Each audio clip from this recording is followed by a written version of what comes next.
Razmišljam, da bi šel v Ukrajino. Samo razmišljam. Da ne bo pol kdo rekel, da sem nakladač, če ne bom šel.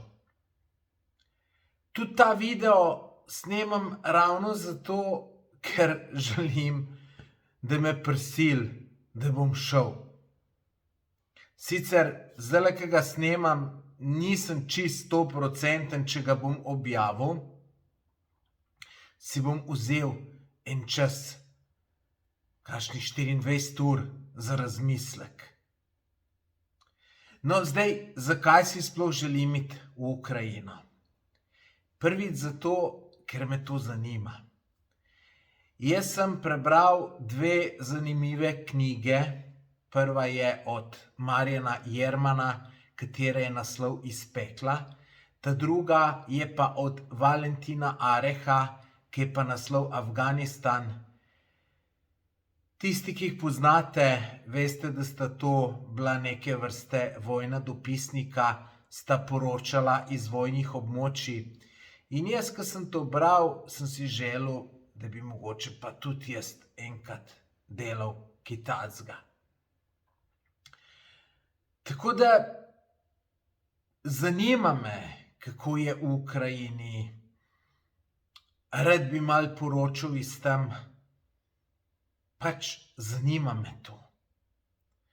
Zdaj, ta drugi razlog je pa ta, da bi pa rad v Ukrajino peljal neko humanitarno pomoč. Vem, da vojna ni hec. Sem prebral veliko knjig od vojne v Bosni in vojne na Hrvaškem. In vem, da vojna je grozna stvar. In vem, da ljudje tam so bogi. Tako da sem rekel, bi peljal kakšno humanitarno pomoč. Zdaj, tudi glede na to, da sem velik ljubitelj živali, sem rekel, da bi tudi kaj za živali peljal, kakšno hrano, ker v končni fazi niso živali krive, da so se znajdle v tej situaciji, kakor so se. Lahko rečem, niso živali krive za to človeško neumnost, da se gre vojno. Ampak pustimo, ne bomo o tem filozofirali. V glavnem, tudi živali tam zelo trpijo in sem rekel, bi bilo prav, da se jim kakšno hrano pelje. Verjetno so ljudje te, ki pomagajo. Malo na živali pa verjetno pozabili, pa sem rekel, bi jaz pa tudi za živali kaj peljal. Tako da to sta te 2 razloga, zakaj bi šel. Ni pa tako enostavno iti v Ukrajino. Zdaj, največja skrb, ki jo imam, je ta, da nočem mamo delati živčno. Zdaj, mama je oseba, ki je največ naredila zame. Je imam tudi najrajši na tem svetu in zdaj ne bi bilo pošteno, da ji neke hude skrbi delam. Zdaj, ko sem jaz to malo ljudi, ki jih poznam,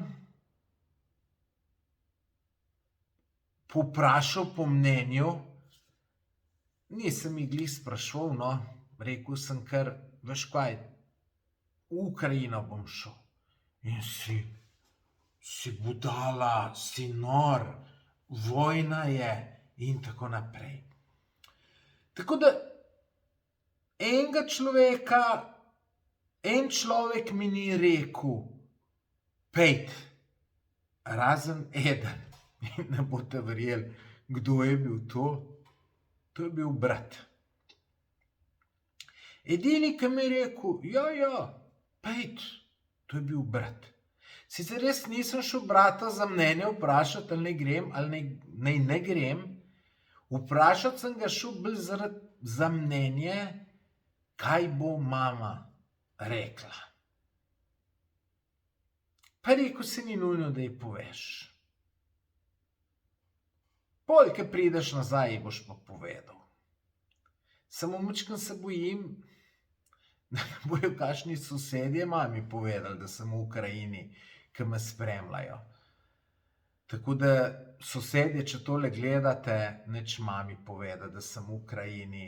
Mislim, da imam namen iti v Ukrajino, pa jo živčno delati. Tako da to še ne vem, kako bom speljal, no. Ampak brat mi je rekel, pejt. Tako da sem že malo pomislil, če se me mogoče hoče znebiti.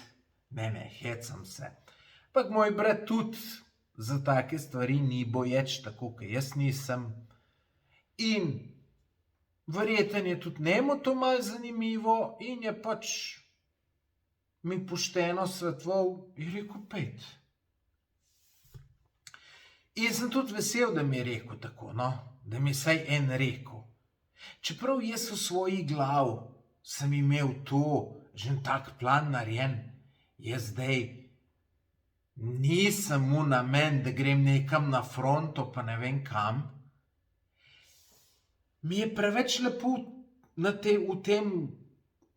tem svetu, da bi jaz svojo glavo riskiral. Moj namen ni, da grem bližje k 100 kilometrov nekam, kjer je fronta.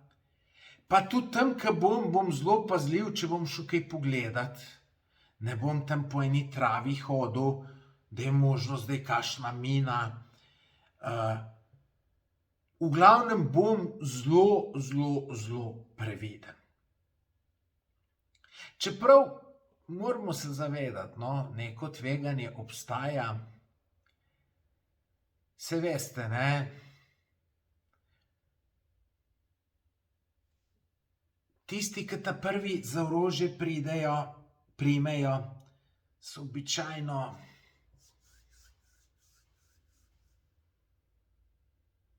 ne najbolj pametni ljudje, pa to je povsod na vseh straneh, ne. Orožje blizu tistim, ki so budale, čeprav ne vsi. In kva veš, kje na kakšni kontroli bo mogoče komu šel na živce, pa me bo maltretiral.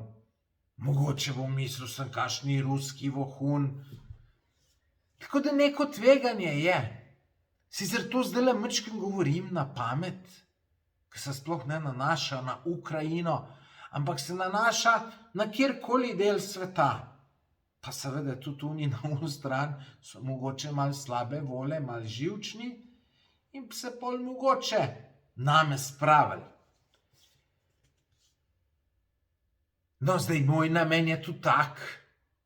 Jaz bi lepo prvi dan bi šel tam dotik do meje z Ukrajino, tam prespim, potem pa zgodaj zjutraj prečkam mejo in grem proti Kijevu, podnev, strogo podnev. In zdaj, če bi jaz naletel, da bi mu ene dve slabe izkušnje, da bi me kje kakšna vojska maltretirala ali kaj takega,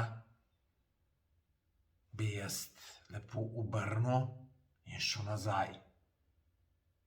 Če bom peljal neko humanitarno pomoč, bi jo zapeljal nekam v ta prvi mest, najdel eno organizacijo, jim to predal in šel jaz domov. Zakaj bi tam, ne vem, se šel to, da me tam neki maltretirajo? Če bi me, mogoče me ne bi čisto nič, ne vem. Mogoče se do Kijeva bi pripeljal za šalo. Ne vem, probati je treba.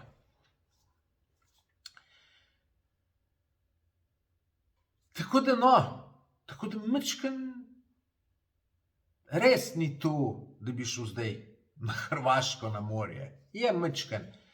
drugače. Zdaj, če bom šel, sem se tudi odločil, da grem sam. Najprej sem zraven povabil Silvata, to je ta moj sopotnik, ki je bil z mano v Bosni na smučanju. Vsi ste ga pohvalili, da ga naj še seboj vzamem. Ampak on nikako ni zainteresiran, da nima dopusta, zdaj jaz ne vem, ali je dopust problem, ali je kaj drugega, ampak seveda v nobenem primeru ne bi jaz hotel nekoga siliti, da gre z mano. Potem sem sicer tudi v eni skupini, kjer so Ukrajinci, dal objavo, da iščem nekoga, ki bi šel z mano. Tudi zato, da bomo enega, ki pozna ukrajinski jezik in tako naprej. Ukrajinca sem iskal.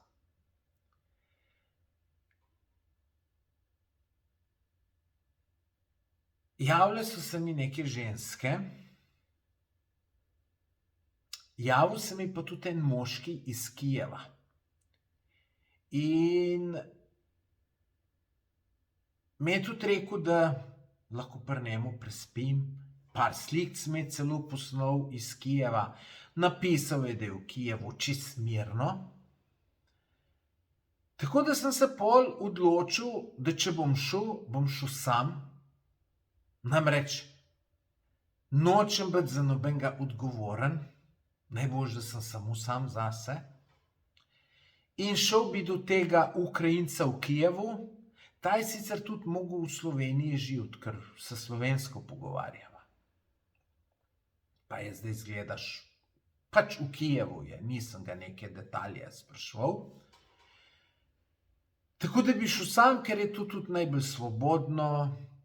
Grem domov k Drčem.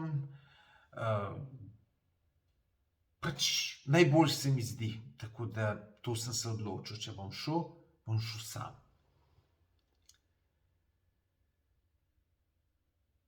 Drugač pa je problemov kar veliko, ne.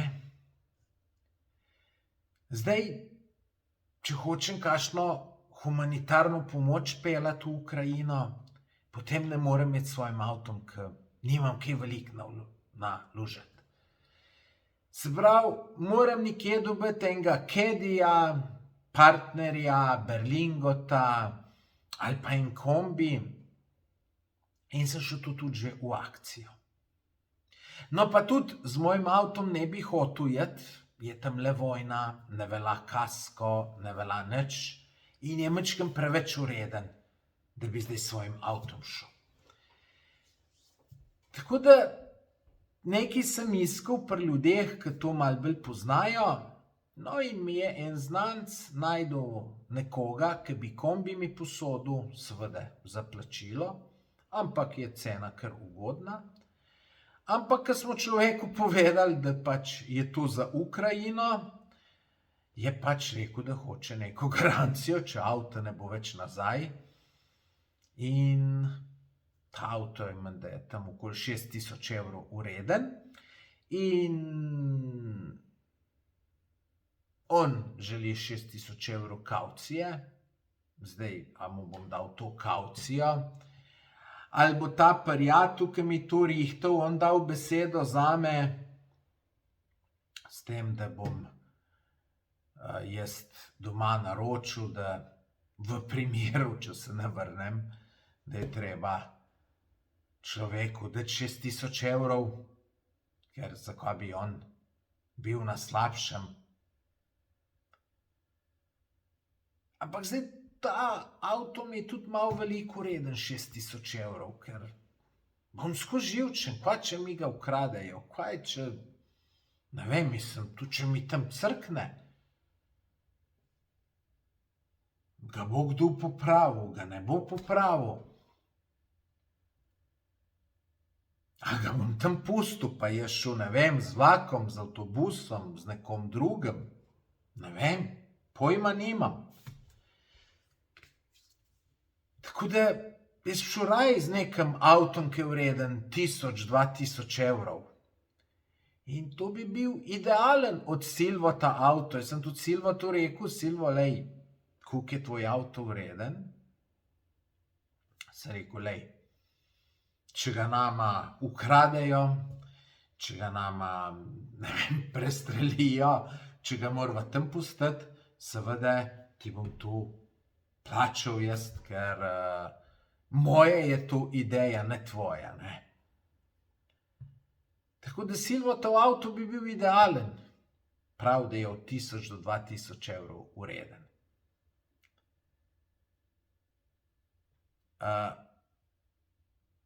No, pol kako sem si jaz to zamislil? Jaz sem si zamislil, da pač sam nekaj nabavil za Ukrajino. Sigurno poznam vsaj 5 ljudi, ki bi nekaj dalo. Rečemo, siguren je to moj brat, ta kolega, ki mi je avto rihtal, mislim, ta kombi, je rekel, lej, tudi jaz bom nekaj dal. Sem mislil majčkeno tako, da se to zbira, jaz naložim in odpeljem. Na včeraj mi je pa nekaj v glavo palo. Sem rekel, dober, jaz bom tole robo vozil v Ukrajino od, ne vem, kolikih različnih ljudi. Sem rekel, kaj pa če mi kdo kaj potakne? Saj ne mislim, da so ljudje žleht, ampak če za vsak slučaj moraš pa tudi ugruntati, ne? Tisti, ki me malo dlje časa spremljate iz te moje potovanja, veste, da mene ni skoraj nič strah, me je pa strah ravno takih stvari, da bi mi kdo kaj potaknil, da imam kakšne probleme na carin, to, tret. Tako da me je pa to včeraj kar zagrabilo, sem rekel, to pa jaz ne morem. In veste, da me je tega bolj strah, pa da me je kakšna raketa zadela. Verjetno bi bilo skoraj vsakega bolj strah, da ga kakšna raketa zadela. Ne, mene pa ni tu. Ne želim si tam imeti nekih težav. Tako da sem pol začel gruntati.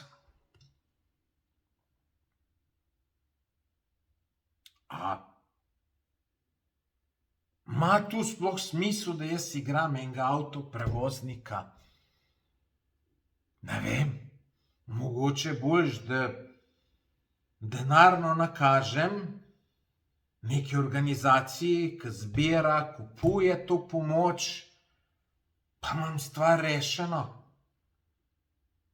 Jaz pa grem v Ukrajino z nekim avtom, ki je vreden 1000 do 2000 evrov, sicer ga moram še nekje dobiti, ne vem, nekje si ga bom tu sposodil. Zdaj, če tole gleda kdo, ki bi mi tak avto posodil, seveda plačam najemnino, rentakar, in tudi dam lahko kavcijo, kolikor je vreden, da pač, če ga ne pripeljem nazaj, da ga plačam. Logično. Ne more človek ostati brez avta zaradi mojih izletov v malo bolj nevarne kraje. Tako da to ni noben problem.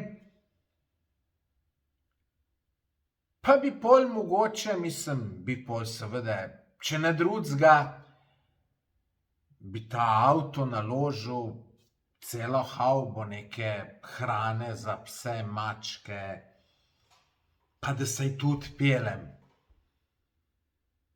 Ostalo bi pa pač, da sem tudi malo humanitaren, bi pa pač nekaj nakazal neki humanitarni agenciji, pa je stvar rešena, si to najbrž, se ne bi nič manj naredil, kakor bi drugače, če sam peljem. Sam še riskiram, da ne pripeljem do cilja.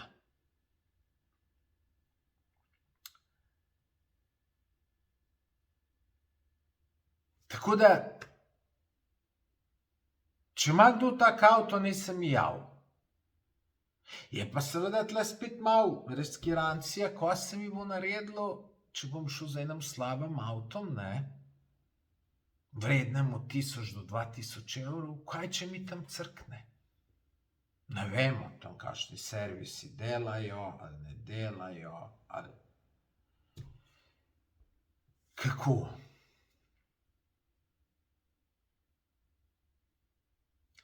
No,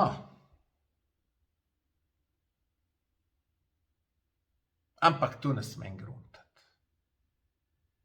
Prej malo na servis peleš avto, da ga malo pogledajo. Evo, moj ta star Golf je bil idealen za te zadeve. Mene ni nikoli na cedilu pustil, pa sem ga na koncu prodal, ne vem koliko, za 1200 evrov, če se ne motim. Ja, 1200 evrov se mi zdi, da sem dobil. Pa ni crknil nikoli, no, crknil mi je v Moldaviji, šla je una črpalka za gorivo. Tako ja, no, in jaz bi se vseeno pol tu odpeljal v Ukrajino, do Kijeva. Šel bi k temu Ukrajincu, ki me je povabil, da sem lahko pri njemu. Seveda bi mu tudi nekaj plačal, če me vzame na dom. Predvsem bi šel pa k njemu zato, ker ne zato, da bom 10 evrov prišparal, ker tam sobo najameš za 10 evrov, za 20 dobiš že stanovanje. Ampak zato, ker je fino, če si z nekim domačinom, da ti kaj pove, da vidim, kako živijo, da mogoče kam skupaj greva kaj pogledat. Je le fino, če imaš enega, ki zna ukrajinsko. Tako da do njega bi šel in bi bil par dni v Kijevu, pa obrnem, grem nazaj. Mogoče bi se za en dan še ustavil v Lvivu oziroma Lvovu, ne vem, kako se to točno izgovori. Tukaj sem že dvakrat bil in tak lep mest, zanimiv.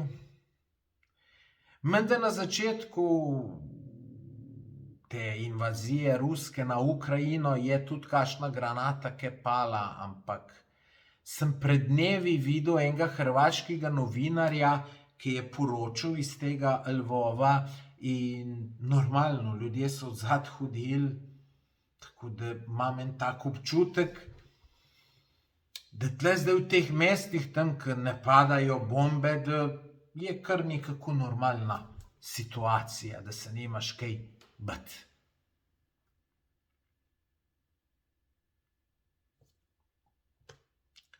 Tako da, to je to, kar se mojega plana tiče. Razmišljam, kaj, kako. Moram priznati, da sem kar živčen, ker še nisem neke odločitve sprejel in to zdaj razmišljam. A ta varianta, a una varianta, ali iti, ali sploh ne iti. Tako da me to kar majčkeno živčenega dela.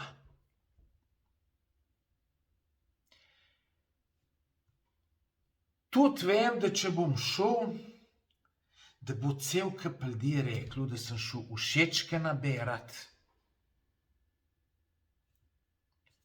Zdaj tisti, ki to mislite, naj vam povem, da tole potovanje, izlet, ali kar bi rekel, ne, v Ukrajino, ne bo tako zelo pocen, ker moram avto najeti, bo treba nekaj plačati, tudi kilometrov je veliko, Ne vem, kako je z bencinom, z nafto v Ukrajini, verjeten kakšen črn trg laufa, verjeten je bistveno dražji, kakor pri nas, predvidevam, zato ker predvidevam, da niso kar črpalke odprte, tako kot so zmeraj bile.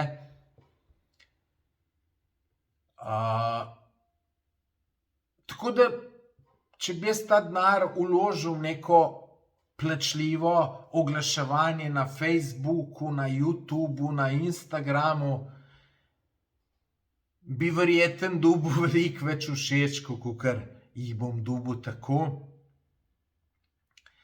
Tako da, kakor sem že rekel, nisem toliko neumen, da bi zaradi všečkov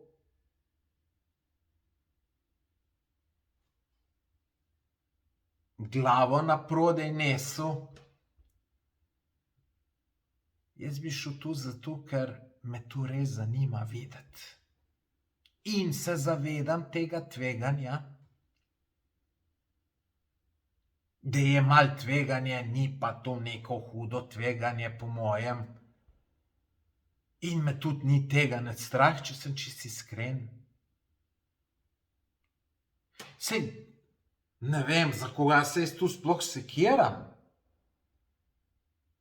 Če bo kdo rekel, da sem šel zaradi všečkov. Običajno se nič ne sekiram, kaj drugi rečejo. Ne vem sploh, za kaj to razmišljam, no. Tako da, če kdo misli, da sem šel pa zaradi všečkov, pa naj misli, ko se bom jaz za to sekiral. Ne vem, kaj mi pa vi svetujete? Naj grem v Ukrajino, naj ne grem? Mislite, da je nevarno? Mislite, da je to neumnost? Mislite, da je prav, da grem? Dajte to v komentar napisati. Me res zelo zanima, kakšen je vaše mnenje. Me prav zanima, ali bo na koncu sam brat tisti, ki je rekel, da ne grem, ali bo še kdo drug. Tako da, tole sem mu namen povedati. Če tole še gledaš, ti najlepša hvala, da si pogledal do konca, ker je video le dolg skoraj pol ure in res hvala. Tako da, napišite mi nekaj v komentar. Napišite iskreno, tako kot mislite. Dober, bi rad slišal tudi kakšno spodbudno besedo, da bi se lažje odločil iti.